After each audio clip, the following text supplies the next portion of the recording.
ನಾನು ನಮ್ಮ ಅಪ್ಪನ ಗಾಡಿಯ ಮೇಲೆ ಹುಬ್ಬಳ್ಳಿಯಿಂದ 10 ಕಿಲೋಮೀಟರ್ ದೂರ ಇರೋ ಧಾರಾವತಿ ಆಂಜನೇಯ ಟೆಂಪಲ್ಗೆ ಹೋಗ್ತಾ ಇರೋದು. ಇದು ಏರ್ಪೋರ್ಟ್ ಸಮೀಪ ಇದೆ. ಇನ್ಫೋಸಿಸ್ ಫೌಂಡೇಶನ್ ಇದೆಯಲ್ಲ, ಅದ್ರ ಆಪೋಸಿಟಲ್ಲಿ ಬರುತ್ತೆ. ಇಲ್ಲಿ ಬಸ್ ಕನೆಕ್ಷನ್ ಸ್ವಲ್ಪ ರೇರ್ಲಿ ಇದೆ. ಜಗದೀಶ್ ನಗರ್ ಬಸ್ ಬರುತ್ತೆ. ಇಲ್ಲಾಂದರೆ ನೀವು ನಿಮ್ಮದು ಓನ್ ವೆಹಿಕಲ್ಲು ಇಲ್ಲ ಗಾಡಿ ಕಾರ್ ಇದ್ದರೆ ನೀವು ಬರ್ಬೋದು. ಈಗ ಧಾರವಾಡ ಸಮೀಪ ಹೇಗೆ ನುಗ್ಗಿಕರಿ ಆಂಜನೇಯ ಟೆಂಪಲ್ಗೆ ಹೋಗ್ತಾರಲ್ಲ, ಅದೇ ಥರ ಈ ಆಂಜನೇಯ ಟೆಂಪಲ್ ಸ್ವಲ್ಪ ಫೇಮಸ್ ಆಗಿದೆ. ಇದಕ್ಕೆ 400 ವರ್ಷಗಳ ಹಿಸ್ಟ್ರಿ ಇದೆ. ಇದು ಪೂರ್ತಿ ಹಳ್ಳಿ ಎಲ್ಲ ವಾಶ್ಡ್ ಔಟ್ ಆಗಿದೆ, ಬರೀ ಟೆಂಪಲ್ ಮಾತ್ರ ಇದೆ.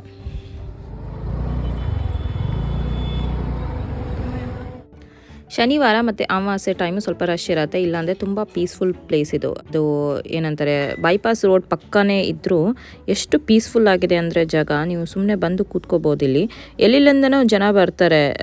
ನಾನು ಎಷ್ಟು ಜನ ನೋಡಿದ್ದೇನೆ ಅಲ್ಲೇ ಕೂತ್ಕೊಂಡು ಒಂದು ಹಾಫ್ ಆನ್ ಅವರ್ ಅಬ್ಸರ್ವ್ ಮಾಡಿದ್ದೇನೆ. ಸ್ವಲ್ಪ ರಶ್ ಇರುತ್ತೆ ಶನಿವಾರ.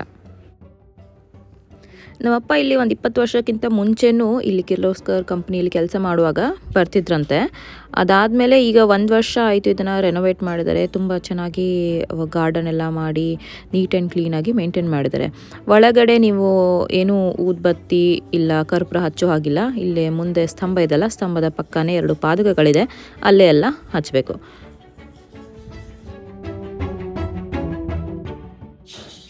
ಗರ್ಭಗೃಹದ ಫೋಟೋಗ್ರಾಫಿ ರಿಸ್ಟ್ರಿಕ್ಟೆಡ್ ಇದೆ. ಸೊ ಯಾವುದೋ ಒಂದು ಗೂಗಲಿಂದ ಒಂದು ಫೋಟೋ ಸಿಕ್ತು ಆಂಜನೇಯಂದು, ಅದಕ್ಕೆ ಅದನ್ನು ಇಲ್ಲಿ ಹಾಕಿದ್ದೇನೆ. ಟೈಮಿಂಗ್ ಶನಿವಾರ ಮತ್ತು ಅಮಾವಾಸ್ಯೆ ದಿನ ಮುಂಜಾನೆ 5 ಗಂಟೆಯಿಂದ ರಾತ್ರಿ 10 ಗಂಟೆ ಇರುತ್ತೆ. ಇಲ್ಲ ಬೇರೆ ದಿನ ಎಲ್ಲ 6 ಗಂಟೆಯಿಂದ 6:30 ತನಕ ಸಂಜೆ ತನಕ ಇರುತ್ತೆ. ಇಲ್ಲಿ ಏನು ಫೇಮಸ್ ಅಂದರೆ, ಇಲ್ಲಿ 2 ದೊಡ್ಡ ದೊಡ್ಡ ಪಾದಕಗಳನ್ನು ನೋಡ್ಬೋದು ನೀವು. ಚಪ್ಪಲ್ಲು, ಈ ಚಪ್ಪಲ್ ಇಷ್ಟು ದೊಡ್ಡದು ಇದೆ ಅಂದರೆ ಅದೇನೋ ವರ್ಷ ಬೆಳೆಯುತ್ತೆ ಅಂತ ಹೇಳ್ತಾರೆ. ಅದರಿಂದ ನೀವು ಬೆನ್ನು ಮೈ ಕೈ ಅದನ್ನೆಲ್ಲ ಹಿಂಗೆ ಬಡ್ಕೊಂಡ್ರೆ ಮೈ ಕೈ ನೋವು ಪೇನ್ ಎಲ್ಲ ಏನಾದರೂ ಇದ್ದರೆ ಅದು ಹೋಗುತ್ತೆ ಅಂತ ಪ್ರತೀಕ ಇದೆ. ನೋಡಿ ಎಷ್ಟು ದೊಡ್ಡದಾಗಿದೆ. ಗುರುಗಳ ಚಪ್ಪಲ್ಲು ಅಂತ ಹೇಳ್ತಾರೆ. ಅದನ್ನು ಯಾರೋ ಗಿಫ್ಟ್ ಮಾಡಿದ್ದು, ಅದು ಆವಾಗಿನ ಕಾಲದಲ್ಲಿ ರಾಜರುಗಳಿಗೆ. ಈ ದೇವಸ್ಥಾನಕ್ಕೆ ಕಮ್ಮಾರರು ಅವರು ಮಾಡಿದ ಚಪ್ಪಲಿ ಇರುತ್ತಲ್ಲ, ಅದನ್ನು ತಂದು ಕೊಡುಗೆನೂ ಕೊಡ್ತಾರೆ. ಆ ಥರ ಇಲ್ಲಿ ಶನಿವಾರ 10 ಗಂಟೆಗೆ ಅನ್ನ ಸಂತರ್ಪಣೆ ಇರುತ್ತೆ. ಈ ದೇವಸ್ಥಾನದ ಇನ್ನೊಂದು ವಿಶೇಷತೆ ಅಂದರೆ ಇದು ಬಸವ. ನಾನು ನೋಡಿದಾಗ ಇದು ಒಂಥರ ಕಟಂಜನದಲ್ಲಿ ಹಾಕಿದ್ದಾರೆ. ಅದು ಸುಮ್ಮನೆ ನಿಂತಿತ್ತಲ್ಲ, ಅದು ಗೊಂಬೆನೇ ಮಾಡಿದ್ದೆ ನಾನದು. ಬಟ್ ಅದು ಎಷ್ಟು ಅಲಂಕಾರ ಮಾಡಿ ನಿಲ್ಲಿಸಿರುವ ಆ್ಯಕ್ಚುಲ್ ಆಕಳು ಅಲ್ಲ, ಸಾರಿ, ಬಸವ. ಇದು ದೇವಸ್ಥಾನದ ಬಸವ ಅಂತ ಹೇಳ್ತಾರೆ. ಇದಕ್ಕೂ ಪಾಲ್ಕಿ ಸೇವೆ ಅಂತ ಇರುತ್ತೆ. ಸಂಜೆ 6 ಗಂಟೆಗೆ ಶನಿವಾರ ಇಲ್ಲ ಅಮಾವಾಸ್ಯೆ ದಿನ ಇರುತ್ತೆ. ಸೊ ಆವಾಗ ಅದು ಪಾದ ಪೂಜೆ ಮಾಡಿಸ್ಕೊಳತ್ತೆ. ದೀಡ್ ನಮಸ್ಕಾರ ಹಾಕಿರ್ತಾರಲ್ಲ, ಆದ್ಮೇಲೆ ಹಾದು ಹೋಗುತ್ತೆ.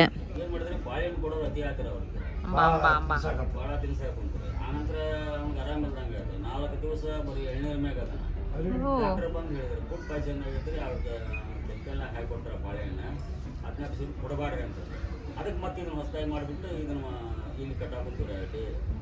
ದರ್ಶನ ಕೊಡಲಿ ಅಷ್ಟೇ, ಯಾವುದೇ ಟಾರ್ಚರ್ ಆಗಬಾರ್ದು. ಮತ್ತು ಹಂಗಾಗತ್ತೆ ರೀ ಪಾಪ ಒಳಗೆ ಪೀಪಲ್ ಆರ್ ಲೈಕ್ ಇರಿಟೇಟಿಂಗ್. ಅದಕ್ಕೆ ಬಸವಣ್ಣನು ಕಾರ್ಯಕ್ರಮ ಇರ್ತವಂತ, ಪಾದ ಪೂಜೆ ಮಾಡಿಸ್ಕೊಳುತ್ತಂತ, ದೀಡ್ ನಮಸ್ಕಾರ ಹಾಕುತ್ತಂತ.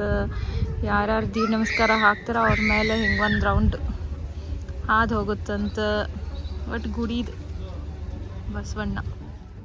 ಧಾರಾವತಿ ಆಂಜನೇಯ ಟೆಂಪಲ್ ಇದು ಒಂದು ಮುಂಚೆ ಹಳ್ಳಿ ಇತ್ತಂತೆ. ಒಂದು 400 ವರ್ಷದ ಹಿಸ್ಟ್ರಿ ಇದೆ ಆಂಜನೇಯ ಟೆಂಪಲ್ಲು.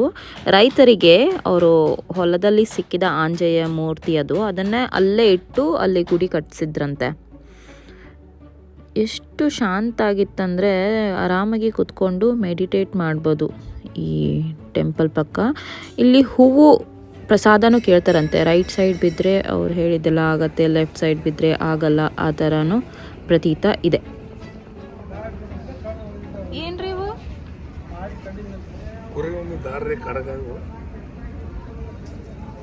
ಕುರಿ ಉಣ್ಣಿವ? ಈಗ ಮಕ್ಳಿಗೆ ಏನಾರ ಹೆದ್ರೋದು ಆ ಥರ ಏನಾರ ಇದ್ರೆ ರಾತ್ರಿ ಅದನ್ನು ಕುರಿ ಉಣ್ಣಿ ದಾರ ಕಟ್ತಾರ. ಇಲ್ಲಿ ಪಳಾರನೂ ಸಿಗ್ತಾವೆ, ಭಾಳ ಫ್ರೆಶ್ ಇದ್ವು, ನಾವು ತೊಗೊಂಡ್ವಿ. ನೀವು ಟ್ರೈ ಮಾಡ್ಬೋದು. ಇಲ್ಲೇ ಬ್ರೇಕ್ಫಾಸ್ಟ್ ಅದೆಲ್ಲ ಶನಿವಾರ ಮಾತ್ರ ಈ ಒಂದು ಸ್ವಲ್ಪ ಶಾಪ್ ಎಲ್ಲ ಓಪನ್ ಇರ್ತಾವೆ, ಮಂದಿ ಜಾಸ್ತಿ ಇರ್ತಾರಂತ. ಒಂದು 20 ರೂಪಾಯಿಗೆ ಒಂದು ಗ್ಲಾಸ್ ಕಬ್ಬಿನ ಹಾಲು ಕುಡಿದು ನಾವು ವಾಪಸ್ ಹುಬ್ಳಿ ಕಡೆ ಬಂದ್ವಿ.